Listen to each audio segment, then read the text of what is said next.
Nous allons justement nous arrêter sur le parcours d'un aviseur. Ces aviseurs dont vous parliez, un aviseur des douanes françaises, l'un des meilleurs. Tout le monde s'accorde à le reconnaître. Et pourtant aujourd'hui, Marc Fievet, alias NS55, est en prison et cela depuis plus tonnes de cocaïne. Il a été jugé comme n'importe quel trafiquant. Il affirme pourtant qu'il était en mission. A-t-il été lâché par les douanes? Est-il allé trop loin dans son infiltration? Aujourd'hui, tout le monde semble l'avoir oublié, pas nous. Un transfert sous haute surveillance. Ce jour-là, des policiers canadiens encadrent celui qu'ils considèrent comme un gros bonnet de la drogue, un Français, Marc Fievet. À 52 ans, cet homme est considéré comme le numéro 2 du narcotrafic au Canada. Marc Fievet est propriétaire de ce cargo, le Pacifico.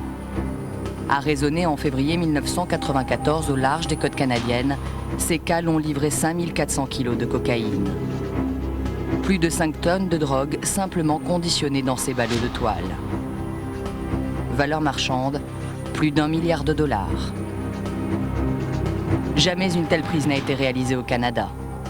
Présenté comme l'une des têtes dirigeantes du réseau, Marc Fievet plaide coupable sans jamais se défendre. À l'issue du procès, la sentence tombe exemplaire. On avait demandé la prison à perpétuité, on l'a reçu. Fievet était un des accusés que la couronne considérait comme les plus élevés dans ce complot ici international. Nous sommes en 1997. Condamné à la prison à vie, Marc Fievet ne purgera pas sa peine au Canada. L'homme demande son transfert dans son pays d'origine, la France. Voilà 4 ans et demi que Marc Fievet est emprisonné dans l'Hexagone. Nous l'avons retrouvé ici, au centre de détention de Nantes. Pour la première fois, du fond de sa cellule, devant notre caméra, il livre son histoire, bien différente de la version officielle canadienne. Je suis l'agent NS55 des douanes françaises. J'étais un agent infiltré. Pour s'infiltrer, il faut automatiquement adopter les mêmes attitudes que les narcotrafiquants et éventuellement participer, même si on n'approuve pas, mais participer, j'allais dire, par la transmission d'informations, par la facilitation de fourniture de moyens bancaires, de moyens informatifs, de moyens même juridiques, pour permettre, en fin de compte, aux narcotrafiquants de pouvoir développer leur activité. Marc Fievet serait donc un informateur infiltré, un aviseur en langage douanier. Nous sommes allés poser la question au patron des renseignements des douanes françaises de l'époque, Jacques Bardu.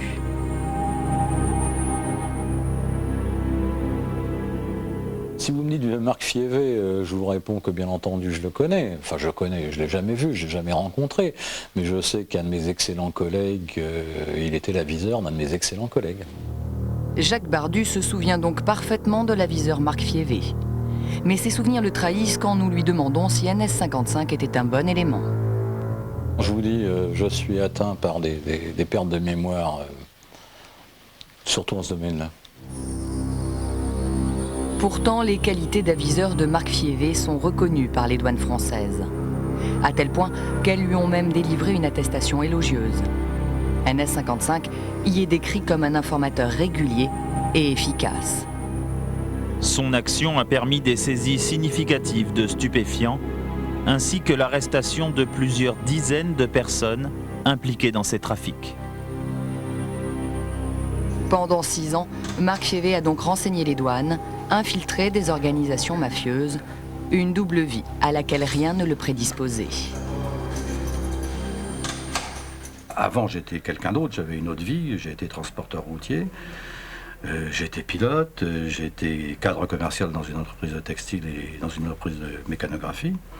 Donc j'étais quelqu'un tout à fait normal, payant ses impôts, ayant une activité peut-être assez stressante, trépidante et vivant à 100 à l'heure, mais j'étais pas, en fin de compte, j'étais pas un barbouze, j'étais pas un militaire dévoyé, et j'étais pas en rupture de ban. Donc j'avais une activité et une vie normale. Après plus de 8 ans de prison, 8 années de silence, Marc Fievet a décidé de tout révéler. Son histoire secrète, la voici, méticuleusement consignée dans ce cahier rouge qu'il nous a confié. Sur la couverture, un blason et une devise qu'il veut croire promesse, la vérité vaincra. Au fil des pages, Marc Fievé détaille les trafics dont il a été le témoin. Les lieux, les dates, les noms des trafiquants, les noms de ses anciens amis douaniers. L'ancien aviseur n'a rien oublié de ses années au cœur des réseaux cachés de la drogue pour le compte des douanes françaises. Les actions d'infiltration de Marc Fievé commencent en 1988 à Gibraltar. Ce rocher au sud de l'Espagne est un territoire britannique. Distant de 15 km à peine des côtes marocaines et de ses cultures de cannabis, cette situation géographique à la pointe de l'Europe en fait le carrefour de nombreux trafics. Après une tentative de tour du monde à la voile, Marc Fievé jette l'ancre dans cette marina de Gibraltar. Il habite sur son voilier avec sa femme Chantal et leur petite fille. Sa femme vit aujourd'hui en Espagne. Pour nous, elle se souvient de ce port de Gibraltar aux activités louches. Sur le quai, mon mari a découvert un peu tout ce qui se passait dans Gibraltar, le trafic de cigarettes, le trafic de drogue, un peu de tout. N'ayant pas de travail et puis se retrouvant donc dans cet endroit, il a pris la décision de contacter les douaniers français. Marc Fievé propose donc ses services et devient aviseur des douanes françaises.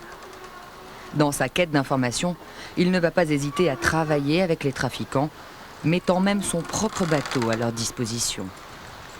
Il proposait de faire du transport. Pour infiltrer, pour rentrer dans les organisations, il fallait se proposer en tant que transporteur. Et puis voilà, donc il a fait la connaissance de plusieurs organisations mafieuses de cette façon. Donc ce groupe de personnes se faisait arrêter. Mon mari touchait un pourcentage sur la saisie de drogue. Sur la saisie de drogue, ouais. Et des saisies, il va y en avoir beaucoup. Dans son cahier rouge, Marc Fievé raconte les 18 tonnes de cannabis, les 150 kilos de cocaïne et les 21 navires confisqués grâce à ses renseignements. Des opérations rentables pour Marc Fievé, car les douanes ont le droit de rémunérer leurs aviseurs. Ils peuvent percevoir jusqu'à 30% du montant des saisies. Les marchandises qui servent à dissimuler la fraude seront vendues de même que le cargo. Ça représente une somme conséquente, dont un tiers, si le renseignement a été direct, est versé en espèces directement à l'aviseur. Cet argent liquide est remis à l'aviseur Fievé par son agent traitant. Il s'appelle Christian Gattard. Le voilà dans son unique prestation télévisée. Ce douanier est d'habitude un homme discret, mais ce jour-là, il fait une exception pour se féliciter d'une importante prise de cannabis à bord d'un bateau propriété d'une entreprise basée à Gibraltar, bien sûr. Installé à Nantes, Christian Gattard est en contact quotidien avec Marc Fievé. La confiance s'installe entre l'aviseur et le douanier, dont le nom revient sans cesse dans les souvenirs écrits de NS55. Au fil des semaines, NS55 est de plus en plus sollicité.